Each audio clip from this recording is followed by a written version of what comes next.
ahora estamos viendo que el auge de la inteligencia artificial está cambiando el mundo y la forma en la que hacemos todo, en la que nos comportamos. Y hay quien dice que la inteligencia artificial es puras matemáticas detrás, las cuales nos están dando esas nuevas respuestas y esos algoritmos.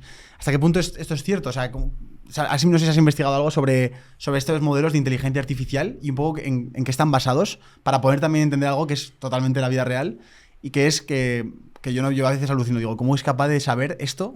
Y cómo es capaz de interpretarlo y tener sentido del humor, me parece increíble.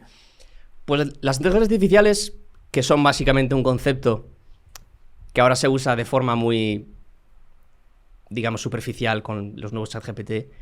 Inteligencia artificial al final es todo lo que intenta modelar lo que es la inteligencia humana. ¿Vale? De forma más práctica. Es decir, una máquina que juega al ajedrez, es una inteligencia artificial. Vale. Es decir, es algo que está realizando algo práctico de la inteligencia humana de forma más mecánica. Entonces, esto en la práctica, una inteligencia artificial como ChatGPT ahora está consiguiendo cada vez más rasgos del carácter humano, que es capacidad de crear, capacidad creativa, la capacidad de generar cosas, la capacidad de pensar e interpretar problemas, que eso también es un rasgo humano, que ahora la máquina hace cada vez mejor. Entonces, ¿cómo funcionan estas inteligencias? Cada vez que funcionan mucho mejor, ¿no? Pues es la cantidad de datos que tienen. Y la razón por la que cada vez funcionan mejor es porque cada vez tienen más datos. Cada vez trabajan con más información por detrás. Entonces, cada uno de vosotros que utiliza ChatGPT estamos nutriendo a esta inteligencia que funcione mucho mejor el día de mañana. Y que quizás tú le nutres con una información que le va a servir a Sergio para comprar el pan o preguntarle dónde tengo que aparcar. Y esta información, hasta el ChatGPT, ¿cómo están las matemáticas ahí funcionando? ¿En qué se basan las matemáticas? Básicamente en bases de datos. Y bases de datos son básicamente objetos matemáticos, como muy similares a las matrices que vemos en la escuela. Sí. Lo que pasa es que son matrices súper grandes. Vale. Súper grandes. Me refiero a millones y millones de filas y millones de columnas. O sea, estamos hablando de números súper estratosféricos. Entonces, se utilizan técnicas matemáticas que se consiguen de forma teórica en álgebra lineal, por ejemplo, para manejar esas matrices, unas técnicas muy similares a manejar bases de datos.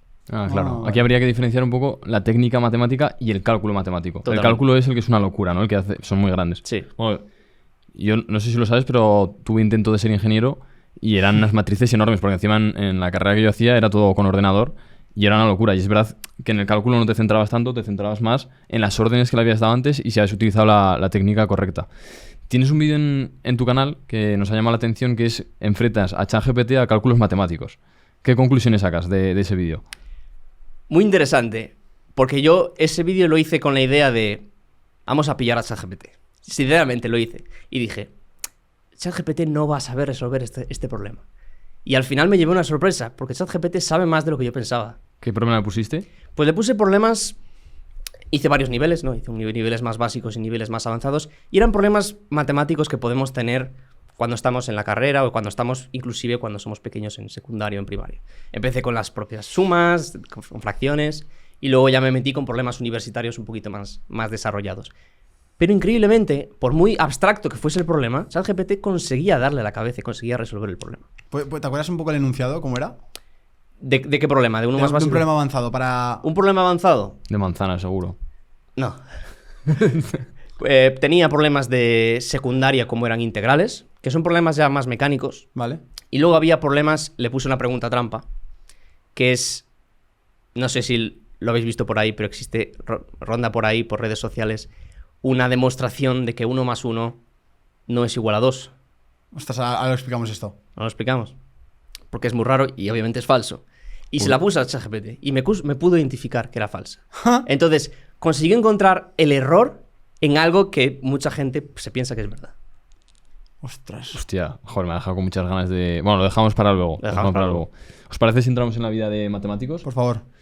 ¿Qué matemáticos te han llamado así la atención que nos puedas contar sobre ellos? Porque al final, aparte de ser gente muy inteligente, la mentalidad que tienen y todo esto que hablamos en Tengo un Plan, seguro que podemos aprender un montón de ellos. Uh-huh. Pues mira, por ejemplo, uno, ahora relacionado con la película que había visto Sergio, es Alan Turing. Alan Turing es un matemático muy importante a inicios del siglo XX y es básicamente el que hace que a día de hoy sean posibles los ordenadores. Los ordenadores. Los ordenadores. Cualquier computación es gracias a él. Es el padre de la computación moderna. Wow. Es un genio. Es un genio. Es un matemático que muchas veces pasa un poco desapercibido, porque quizás no era el prototipo de matemático puro al que estamos acostumbrados. Era un poquito más práctico con esta idea de los ordenadores. Básicamente lo que él inventó, lo que él descubrió, es un objeto matemático abstracto que llamó la máquina de Turing. La máquina de Turing es un objeto que tiene un funcionamiento matemático, puramente matemático. Esto es un objeto teórico. Y este objeto es el que hace que sean posibles los ordenadores. O sea, un matemático hace un ordenador, ¿eh? Es increíble. Todo el mundo pensaría que lo haría un ingeniero. Es increíble. ¿Y por qué crees que él descubrió, o sea, se topó con el ordenador? ¿Qué estaba haciendo para toparse con el ordenador? O sea, ¿cómo lo descubre este personaje?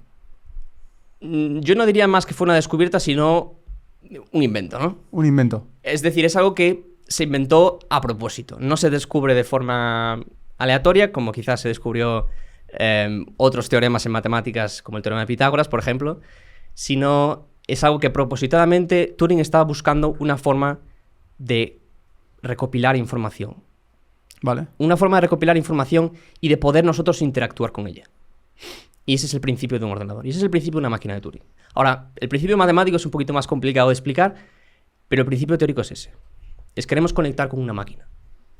Porque dicen que los ordenadores funcionan con ceros y unos. ¿Qué significa esto exactamente?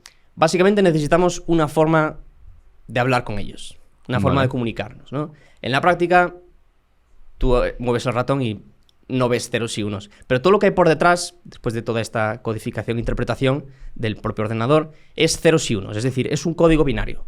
El código binario, que es básicamente toda información, toda pieza de información, se reduce a estos ceros y unos. Con esto también se puede traducir números. Por ejemplo, el 2 es el 1, 0, porque es potencias en base 2. O sea, el 0, 1, 0 es 1 por 2 elevado a 1 más 0 por 2 elevado a 0. A ver, que aquí... O sea, has traducido un número como si fuera otro idioma. Sí, básicamente es eso. El 2, el número binario es 1-0. 1, 0. Pero aparte de una explicación, ¿no? Por lo que estás diciendo. Claro, porque el 1, 0 significa que ese 1 es el coeficiente de 2 elevado a 1 y ese 0 es el coeficiente de 2 vale. elevado a 0. Entonces el número 1, 1, 0 sería 1 por 2 elevado a 2 más 1 por 2 elevado a 1 más 0 por 2 elevado a 0. Vale. Pero Sería ahí... 6, me parece. ¿Cuánto 2. va A ver, ¿Cuál? yo es que me he perdido, en plan, yo es como si hablas otro idioma. Pero vamos a los binarios, vamos a seguir profundizando en esto. Vale.